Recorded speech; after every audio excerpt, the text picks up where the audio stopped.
بسم الله الرحمن الرحیم. سلام دوستای عزیز، به یکی دیگر از ویدیوهای معلوماتی کانال افق جدید خوش آمدید. قرار است در این ویدیو فقط به شما در مورد ماهیت امتحان یوز و منطق امتحان یوز چی است معلومات. خب همگی تا میفهمین افق جدید یک پلتفرم، یک برنامه آنلاین است که آمادگی امتحان یوز به زبان ترکی درس میده. از یک سوالات زیادتر در مورد امتحان یوز از ما وجود داشت. خواستیم به این ویدیو براتون در مورد امتحان یوز عادی که از طرف ما به شما تقدیم میشه بیان بکنیم. خب امتحان یوز یک امتحان ورودی پانتونای ترکیه است. کسایی که از لیسه فارغ میشن به این امتحان وارد میشن و در پانتونای دولتی و یا خصوصی ترکیه تحصیل میکنند در مقطع لیسانس. تمام رشته ها در این امتحان قابل دسترس است، از تپ گرفته تا پایین ترین رشته که هرچی به نظرتان بیاید. شروع میکنیم موضوعات را که این برنامه قرار است بحث بکنیم. دسترسی آسان. وقتی که شما اگر بخواین از طریق افق جدید آماده امتحان یوز شوین، دسترسی آسان می داشته باشین، چون درس ما آنلاین است. در هر جا و هر مکانی که باشین میتونین دسترسی پیدا بکنین. طبعا ما برنامه خود از طریق گوگل میت، صفحات مجازی، کانال یوتیوب خود براتون پیشکش میکنیم. در ها باشین، در تلفن، در آیپد، در تبلت و یا در کامپیوتر، در هر جای دسترسی به اینترنت داشته باشین، یعنی دسترسی به درس‌های ما هم داریم. به این دوم ثبت درس‌ها هست. ما درس‌هایی را که همراه دوستا کار میکنیم، این درس‌ها را ریکورد میکنیم، بعداً به یوتیوب اپلود میکنیم. اونایی که درس امروز مس کردن، اونا هم میتونن از این ویدیو استفاده بکنن و یا نسل بعدی که خواست یوز آماده شود هم میتونه از این طریق استفاده بکنه. سوم، اساتید و راهنمایی درست. ما کسایی هستیم که پله‌های امتحان یوز قبلا گذشتیم. اساتید ما از طریق امتحان یوز رشته‌های طب، کامپیوتر ساینس، ادبیات و یک بعض رشته‌های دیگر را به دست آوردن و ما می‌خوایم این راهنمایی را به شما بکنیم. و در قسمت راهنمایی هم ما قرار نیست که در این پلتفرم، در این کورس خود به شما الجبر و هندسه و آیکیو که سه مضمون امتحان یوز است را از صفر شروع کنیم. طبیعتاً پیشتر گفتم براتون کسایی در امتحان دارن که از لیسه تازه فارغ شده باشه، از مکتب تازه فارغ شده باشه. یعنی به این معنا به شما باید بعض فرمولا را داشته باشین که در سلایدهای بعدی نشان براتون میدیم. عنوانای که احتمال زیاد داره در امتحان یوز بیاید چه رقم کنیم. ما فقط در این برنامه، در این آمادگی همراه شما فرمول که چه قسم و آسان‌تر شما میتونید سوالا را حل بکنید، نتایج مطلوب و نتایج خوب به دست بیارین براتون یاد میدیم. ما البته از روی سوالات سالهای گذشته کار میکنیم.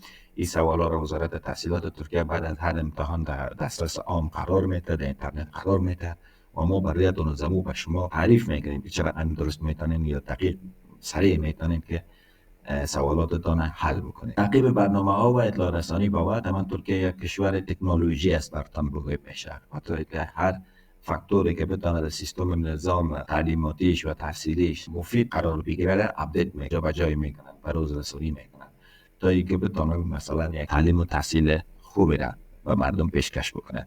از طریق افق جدید شما میتونین که در این اطلاعات هم دسترسی پیدا بکنید. و امتحانات نمونوی است. ما بعد از اینکه درس‌ها شروع شد در هر ماه یک امتحان نمونوی می داشته باشه. این امتحانا شامل سوالات سالهای گذشته است و به این معنی نیست که به سال آینده همین سوالا میاد، فقط برایت سالهای گذشته برتانید. دیگه اینی 5 مورد است که مزایایی است که از طریق افق جدید شما در برنامه یوز قابل دسترس دارید. عالمه دیگه مضمون خوش یا آیکیو که میگیم در درونش چی ها هست. شما اینجا میبینید در این قسمت نامای عنوانای احتمالی که در امتحان میایه و ما برایتان کار میکنیم به زبان ترکی، به زبان دری، به زبان انگلیسی نوشته است. شما باید این فرمولا را از قبل آشنایی امروز داشته باشید و ما فقط در جهت حل ساختن سریع فرمولا امروزتان کار میکنیم. آیا هم از جای دیگه هم اگر درس میگرفته باشین مثلا متوجه باشین که بستگی همه چیز به خود شاگرد داره.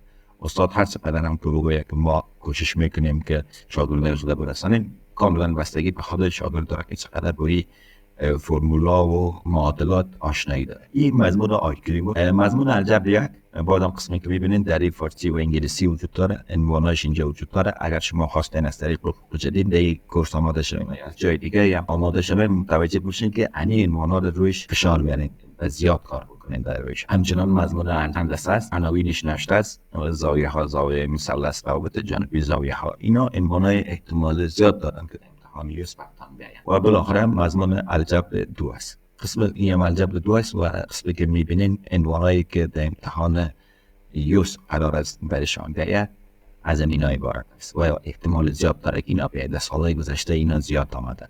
و او خاطر این رقم جدول بندی شد. خب دوستان عزیز، چند نکته مهم دیگه ای که در مورد یوس باید براتون بگویم. یوس امتحان که هست که الجبر زیادتر سرش پافشاری شده.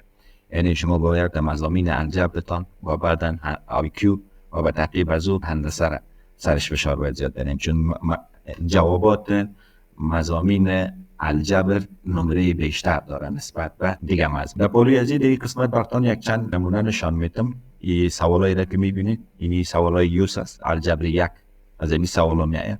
شما باید با این سوال آشنایی داشته باشید و طریقه حلش دوستای معاملاتتان هم بریم. در این قسمت هم شما IQ را میبینید که به این شکل جمع میشن و از شما مثلا اینجا 879 را خواستن. خب کدام از اینا 8 میشه؟ 8 که میبینید اینی 4 اونجا 8 میشه.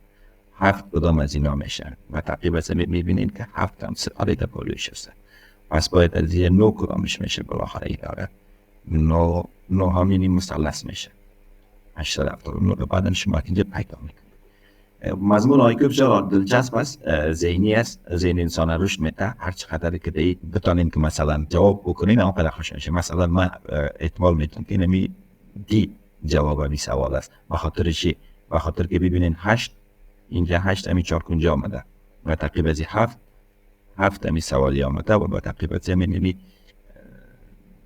ستاره که به اینجا وجود داره. یا ای که من اشتباه کردم قسم مقصد از اینجا یک سوال جوابش است. این موضوع هندسه است. در هندسه هم به این شکل سوالات میایم. ما در خدمتتان PDF رایگان قرار میدیم. شما میتونید که PDF را پرینت کنن.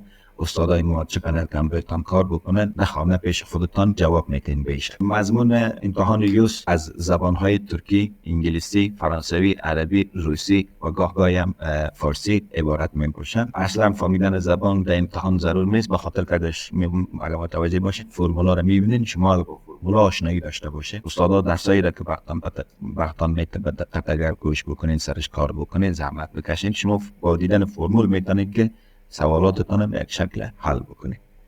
دوستان عزیز، اگر بود معلومات ما در مورد امتحان یوس، ما امیدوار هستم که تمام سوالاتی که در ذهنتان بوده تانسته باشیم حل بکنیم و وبسایت ما مراجعه بکنیم. اونجا گزینه سوال ها وجود داره. هر سوال که داشته باشیم ما میتونیم براتون با اسرع وقت جواب بدیم. براتون موفقیت آرزو میکنم. وقتتان باشه.